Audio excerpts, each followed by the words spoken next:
What's up, Angel City? It's your girl Panda here, bringing you another episode of Angel City Chicks. And today I'm joined, of course, alongside with me is the one, the only Nina Kiefer in your mama's and dada's house. What's going on? What's up, everybody? Welcome to episode 106. Don't forget to like and subscribe. Of course, get at us in the comments at Angel City Chicks on all of your favorite podcast and social media platforms. We are here, and I am live from Culver City because I'm moving. I'm Oh, moving. I was gonna say, can you let everybody know why you are not in your normal venue when it comes to recording this podcast? You're at your I know. parents' house. What's going I on? know. My condo is no more. I have moved all of my stuff out to Ontario. I'm very excited. I'll be starting a little promotion. So I got transferred out to the Inland Empire and I will be starting there on Monday. So I moved all my stuff last weekend. I actually I'm sorry, I gotta brag a little bit. Movers arrived at 9 a.m. By 5:30 p.m., I was completely unpacked, bed made, ready to go. I have 3 boxes left to unpack. It's just all the podcast gear so I can set up like my little space. But everything else in my new apartment is done. So I finished all that last Sunday. Uh, heat wave and all, just dripping with sweat, grossness for the weekend. And then this week, though, I'm working back in Torrance, so I'm staying with my parents. I love that. I wish I could stay with your parents. I love your parents so much. So it has to feel nice. I mean, I know you get like dinner every night. They probably leave like a mint on your pillow. I'm sure it's fantastic. Oh my gosh. You can come stay with my parents whenever you want. They would love to have you. They would be so excited. I would love that. Well, good. Well, first and foremost, congratulations on your Mhm. promotion. And I'm so excited for you. And yeah, this isn't actually that much farther from me. I mean, you're just from one side to the other Mhm. now. And when we do the indoor stuff, you're going to be so close. So I can't wait. It's going to be exciting. But Yeah. what moving company did you use? Because I've never used one. So I'm actually really curious. Simply Moving. It was fantastic. Like, I've talked to so many people, like, would you recommend your moving company? Did you like anyone? Was it worth it? Worth every freaking penny. These gentlemen, they were true gentlemen. They were very nice. But it's called Simple Moving, and 4 guys showed up bright and early, ready to go. They worked so hard through the 90+ degree heat of Lawndale and the 105-degree heat in Ontario, having to go up and down flights of stairs at each location. Never once a single complaint, nothing too demanding, just absolutely fantastic. Love to hear 10 out that. of 10. Well, yes. And I'm picky. We'll have to clip this out and like tag them because I think it's so important because I hate moving. I hate the thought of it. I hate packing up Mhm. boxes. I hate packing up stuff. And for someone to come and like help do that and to be able to do it, like you said, in that heat, like that was the worst of the worst. And if they were able to like keep like a positive attitude through Yeah. all that, like good on them and everything. So well, Uh-huh. congratulations on a new place. And I cannot wait to come over and celebrate your new digs as well as breaking the pool. I'm sure it's going to be a really great time. Right? Yeah, for sure. But And a 24-hour gym as well. y- I mean, if I'm coming out to your place, I'm not coming out there to work out. Let's just be honest. I mean, we know what we like to do together. This is So cheers. But either way, Mm. you know why we're all here. We're here to Yeah. recap this last Angel City game that we had. This was on Friday evening at BMO Stadium. We're gonna talk about what's Yes. up to come, and we'll see where it goes from there. You know, it's kind of an interesting day. I think we're both just Yeah. like over the week. I've had a tumultuous week. You were moving. I was Oh my navigating gosh. through. Oh gosh, Don't people, literal. you don't want to hear about it. It's poopy. It was such a crappy situation from Friday after I got home. Well, okay, let's go back. After the game, which we'll get into, after the game, I locked my keys in my car, which shouldn't even be possible. My key should Yeah. not allow my car to lock. If it's in it, it usually is like, and it unlocks. I don't know how I found the one dead spot in my car for my key to be, but it got locked. Christian had to come, drive out, unlock my it was awful. And then all I did from Friday when I got home till Tuesday when I went to work, Tuesday morning, was navigate through a series of 3 cats that all had diarrhea. So let me just tell you, my weekend was not So great. bad. It was awful. I Yeah. felt so bad for my poor cats. You could tell they didn't feel well. They were not living for it. They were not good. And I felt Mhm. helpless as a cat parent. I'm like, why can't I help them? I did not enjoy any of that. So, but either way, we are all on the mend. Everything is better. It's just, whew, it was a week, let me tell you. So I will not Yeah. go into it any further than that because I could spend an entire podcast on what happened this weekend, but I'm not going to do that. But what we are going to Yeah. do Well, is we're that's going to we'll talk. save that for a special episode. Yeah, if anybody wants to hear that, let us know and we will certainly get into it. But what we do want to do is Yeah. go through this game that was played on Friday because there's a lot of emotions, a lot of feels. Yes. Before we do, though, I do have some very, very important Angel City news related to the game on Friday. And for those of you who don't know, it was a special night for Angel City. They celebrated first responders and heroes. It was our community night. So, of course, the fan of the match was one Amanda the Panda Filman.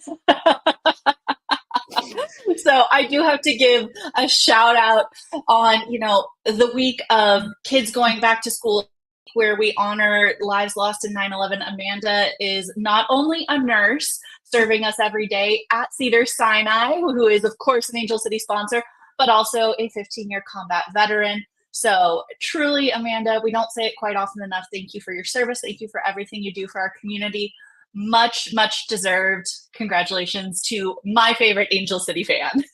Oh my gosh. Yes, thank you so much. I mean, it stinks that so many negative things happened since that kind of overshadowed it. And then I got kind of reminded of it again today. And I'm like, that was so much fun. That was so amazing. And it was Community Heroes Night on Friday. So shout out to everybody who is doing something to give back to our community, especially our firefighters right now. Like, oh my gosh, they have been working Mhm. overtime. It's not a great time right now in California when it comes to that. So hopefully they have a light at the end of the tunnel soon. But yes, again, thanks Angel City. Thank you to Austin. Thank you to everybody who was a big part of that because that was pretty stinking cool to be able to do that. And hopefully I represented everybody very well. But I digress. Let's move on to what is the reason why everyone might be here and listening, which is to talk about Angel City, to talk about this game, talk about what's going on, what happened, what's going to happen, where we're at,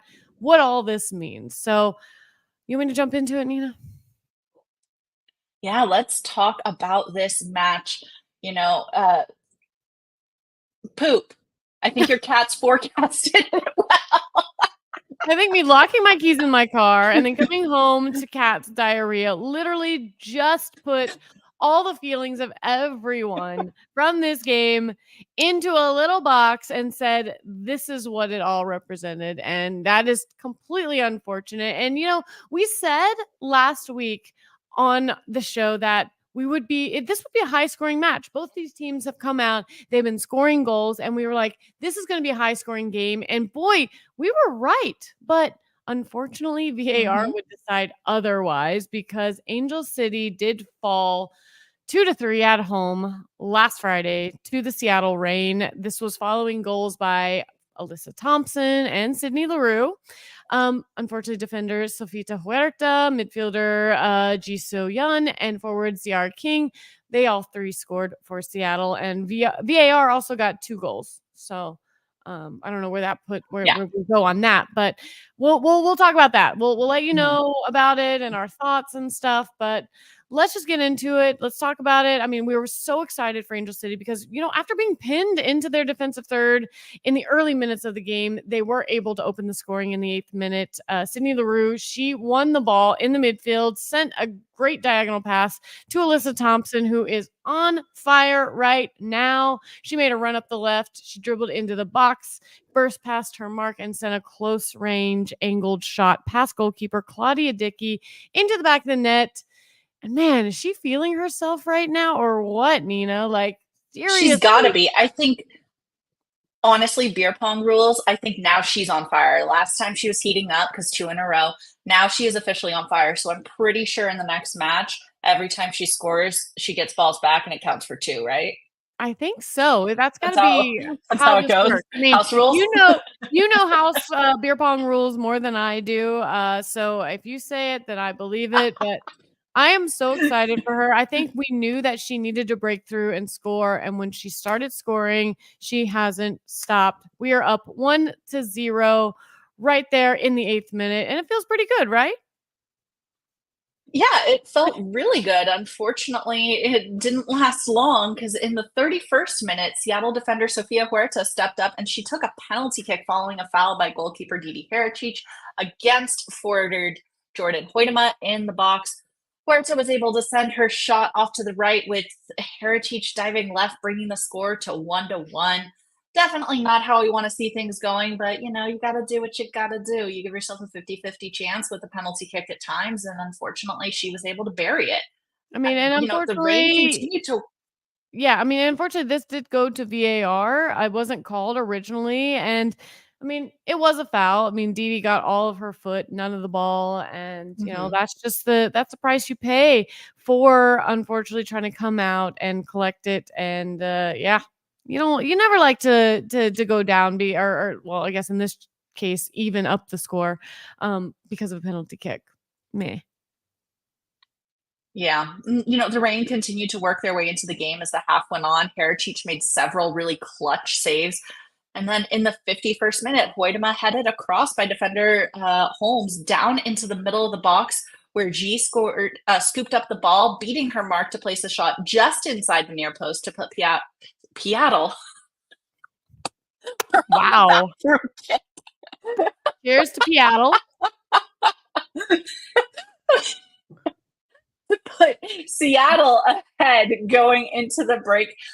And it looked like Didi was screened off the ball, and all it took was like a little soft lob in order to find the back of the net. Seattle just doing what they needed to do there. Seattle. And, they end, the visitors notched what would end up being their game winner in just the 59th minute. There was a cross from the right corner of the 18 into the run of King near the post on the far side, where she was able to just one time it past Hericic into the back of the net. And I love these one-time shots. They're just so classic. You can't get mad. That's such a beautiful, like clinical shot, even though I don't like it. You see Seattle. people in the box calling for potential offside. I didn't really get a chance to go back and see if it were. I heard some people say it was. I don't know. But that's just how this game was going to go, unfortunately. I mean, we were not going to be happy with a lot of the calls. And, Mm-mm. Angel City did score again, but they did have their goal pulled back following a video review in the 67th minute. So there was a corner kick. LaRue sent a pass to May Vignola, who hit the back of the net on a low shot from the edge of the 18. But LaRue was ruled to have been in offside position upon review because the unfortunate part of all of this was that Spencer, from the beginning of this, was actually fouled at the top of the box. She was allowed to play the advantage, but in this case, it wasn't really an advantage as the ball was played to an offside player. It was a really weird situation. We were all very confused. Everyone on the broadcast very confused. There was a lot going on in this, and I think this was definitely a time when the chants for the refereeing and how we felt about them really started to come to light.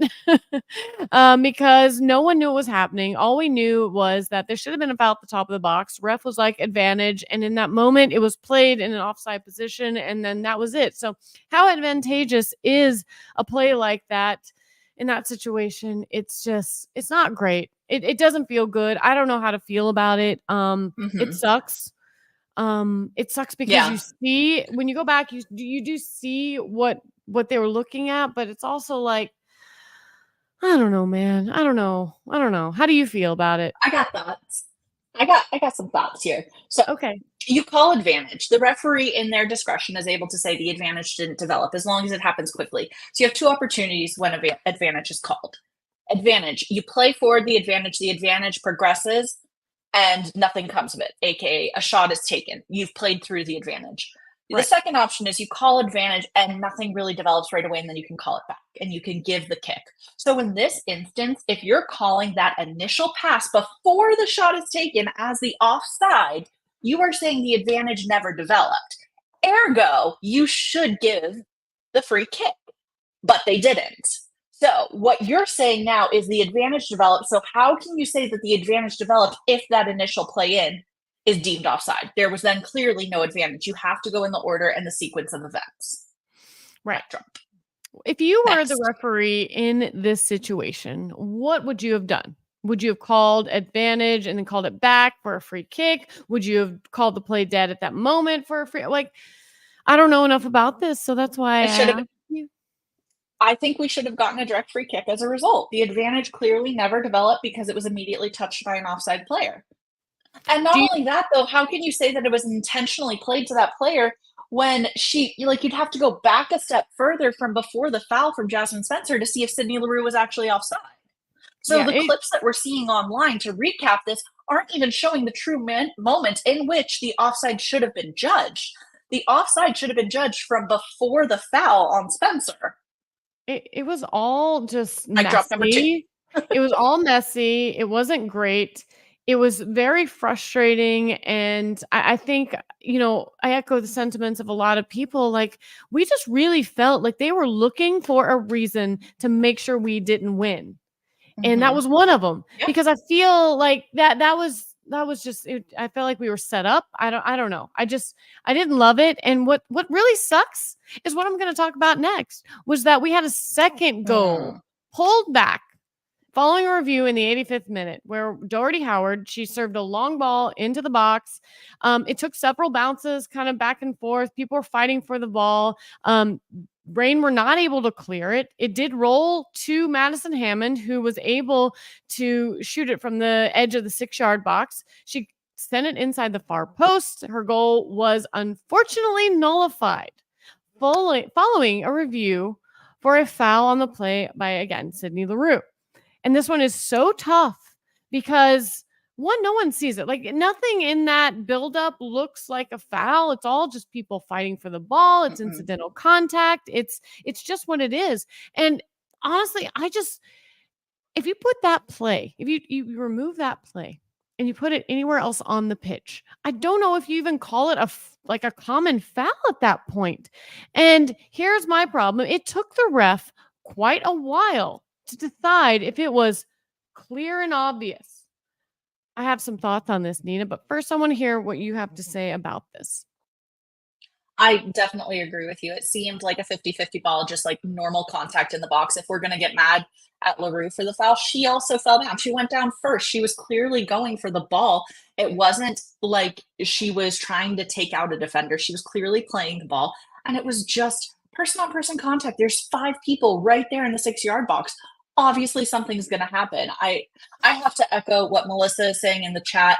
She is saying, this is one of the most frustrating games I've seen in person. A lot of us jeered the ref for most of the second half, and that is truly how I felt. It was just not okay how bad the VAR calls seem to be going against us. Absolutely. And let's go back to clear and obvious, Nina. Clear and obvious. They should be able to look at a play. They should be able to say, oh, yeah, that's a foul, and go on. And I was talking to Christian about this earlier, and I'm like, you know what would be funny? Or actually probably just better. I don't even know if it's funny at this point, because nothing about this was funny. But what would be nice is if you walk up to the VAR screen and you have treat it like a game. You have like a green check and a red X. And all of a sudden you get to watch the play. And then once you've seen the play, you have 30 seconds to decide if the play on the field that was called stands or if you're going to overturn it. And if in 30 seconds you don't hit the button that corresponds with your call, then the original play on the field stands, and that's it. That's how it goes. Sorry, not sorry. If you didn't make up your mind in an X amount of time that it was this or that, then it wasn't clear and obvious, and we all move on with our lives. We get our goal, and we end up at the very least managing a point in this matchup and tying this game, right? Yeah, I completely agree, because let's remember also, the center referee is only finally going to the VAR screen after the little birdie in his ear has said, here's what you need to look at, and here's why. So you already go to the screen knowing what you're looking at. you know what you're looking for in that moment. So for the first one, you're looking, is LaRue offside? Done. That shouldn't take long. For the second one, you're saying, did LaRue foul the player? Done. Okay. That shouldn't take long. Yes or Yeah. no? It's not that hard. It Now, we do have shouldn't. a problem, and I'll say in the referee's defense, and I'm not agreeing with this, I'm just nitpicking because Okay. an attempt to foul is also considered a foul. An attempt to trip, an attempt to kick is also technically a foul. So, I still don't think it's true here, but like I'm just saying, you don't have to actually make contact per the laws of the game in order to be considered a foul. Agreed. But yes, I think it took Yeah, him but we far. still don't think that. No, I know what you mean. I just think that it took him far too long to decide something was clear and obvious when I think it was just incidental contact. It was people going for the ball. It is what it is. And at the end of the day, it would have been nice if we could have had that ball. But whatever. Yeah. I digress. Yeah. We move on because that's actually not the end of the story, is it, Nina? It is not. Angel City was able to pull one back in the 99th minute. Vignola sent a cross past her mark and into the 6-yard box from the left edge of the penalty area, and LaRue heads the ball over Dickey's head and into the net. LaRue got it back. I think she had a little bit of a grudge there for the 2 VAR calls, so glad to see her able to capitalize on that because you never want to feel like you cost your team the game. I mean, in the end, it's VAR's fault, and we can take a look at the stats if we want to, but they don't make me happy at all either. I mean, we're just about even. 13 shots, 12 We're shots for better. them. We each had We're 7 not on even target. We're better. Yeah, you're right. You're right. There's no reason that this should have gone the way it did. We were the better team here, and VAR just made our lives hell. 82% pass accuracy to their 70%. You want to say it was 9 and 9 for fouls, but they end up with 1 yellow card. Offsides and corner kicks just about equal, but we got more corners, which goes back to let's get them set piece goals. Overall, this final score, I wish they had a new stat for VAR decisions and like how many go in your favor and how many go in the other person's favor, because I think you would start to see some trends. Yeah, it was very frustrating. We've certainly not been on the good end of VAR for a while, and it stinks. And yeah, I don't know. I just it's a frustrating game. And we talk about games where we play terrible and we squeak out a win, and you're like, it didn't really feel like a win, it felt like a loss. And then you have games where you don't get the win. But you feel like the team did perform in a way that should have resulted in a win. And I feel like that was one of these. I felt like they deserved the win. I feel like their grit, their tenacity, and just the fact that they were able to keep going. I mean, not one, but 2 goals being called back against you. I mean, that can totally deflate your morale. And the fact that they were able to still squeak out another goal, like, good on them. You can see the fight, you can see the determination, and we're right there. I mean, if you take a look at the standings right now, we are right there. We are nipping at the heels of the Red Stars, and depending on how other teams do as well. I mean, if we pull out a win in our next matchup, which we'll get into here shortly, it could make a big difference. And I don't know. We're still in it, guys. Like, there's no reason to hang your head, because once playoffs start, you erase everything that's happened before this, and the run of form that we've had leading up to these games since that break has been really good. I have not been frustrated or disappointed by the performance that we've had. We've had Sydney LaRue, we've had Alyssa Thompson step up, and those are people that we've needed. I think we still need to get Claire Emsley in the game. I think that's a name that we haven't been talking about in a while, and if we can get her back into it, then I really think that we're talking about a team that can really do some damage in the playoffs if we can just make it there. I 100% agree with you. And, as you said, we've got a chance to pick up some points now. We're going to be taking on Racing Louisville, going away to them. And of course, as you can see here, we're currently seated in 9th place. They're currently in 11th, but our head-to-head definitely goes in our favor. In the last 5 matches, we've got 2 wins. They've got 1 win. There have been 2 draws. Most recently on June 19th, we beat them 3-2. So I'm feeling pretty good going into this game. I feel like we have a really good shot at taking home some goals. And, I do anticipate another high scoring match. I think it'll be difficult on the road, but I would like to see us walk away with 3 goals. Yeah, I think we'll score 2, but I yeah, need I 3. mean, Listen, every time we've faced them, a team has scored in our matchups. I mean, each team has scored in all the 5 times that we have met Louisville, someone has scored, and 3 of the 5 meetings have seen each team score multiple goals, including the most recent matchup, which was a 3-2 Angel City win at home on June 19th. So, I feel like someone's gonna score, right?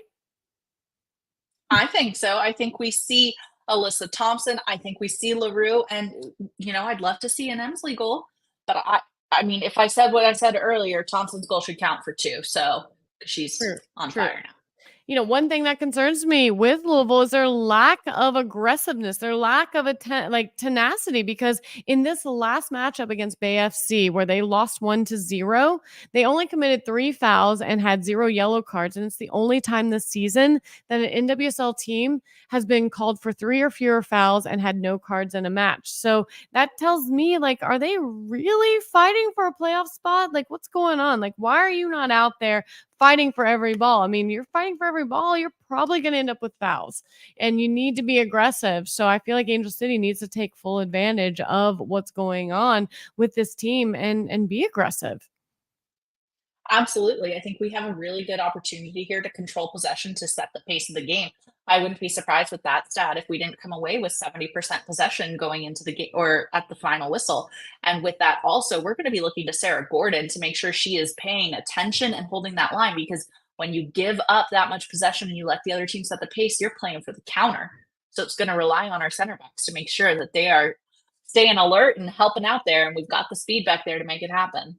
I think our defense is set up really well for this game, and I think our offense is in a good position. We've got Alyssa Thompson, who has scored 4 goals in her last 3 matches, 2 with her left foot, 2 with her right foot. So they don't know which foot to really guard at this point. And Hey. I know, and at 19 years, 304 days old on Friday, tomorrow, or whenever you're listening to this, Friday the 13th. Spooky, which is why I've got my scream one. Hey. She became the youngest player to have a 3-game span with multiple goals from both her right and left foot.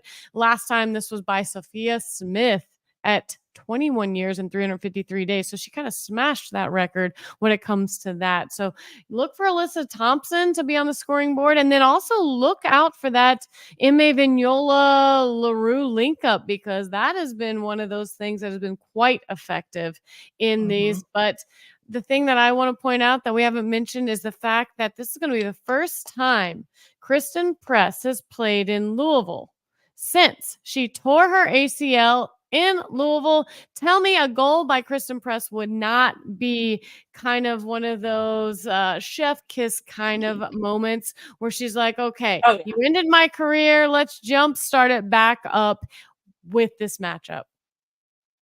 I would love to see that. Kristen Press is due. She owes us. And if you're going to be a free agent, you've got to start scoring in order to get picked up. There is no room to mess around. Let's go. Give us a goal. I, I'd love to see them shut out Louisville, but I would take just 3, 4 goals and be a super happy camper. And speaking of teams that are scoring 3 or 4 goals, as we still look at the league standings here, that dang team at the top of the table, Orlando Pride, are doing some damage here. They now have 14 wins, the most wins by one club since 2019.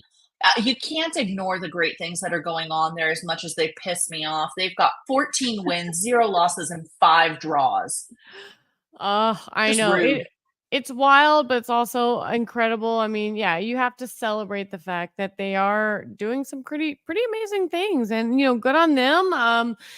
They're going to be the one, with the target on their back, the one that all eyes are on, the one with something to lose. And sometimes playing with that kind of pressure is hard. So again, I've said if Angel City can squeak their way into playoffs and then hit, strike while the iron is hot, which I think it really is, then they can take clubs by surprise, and who knows what could happen. That the only win that really matters is the one at the end. So let's just see what Mhm. happens. Yep. And talking about the end here, the end of an era down in San Diego as we continue looking around the league for news. Alex Morgan officially retired this weekend.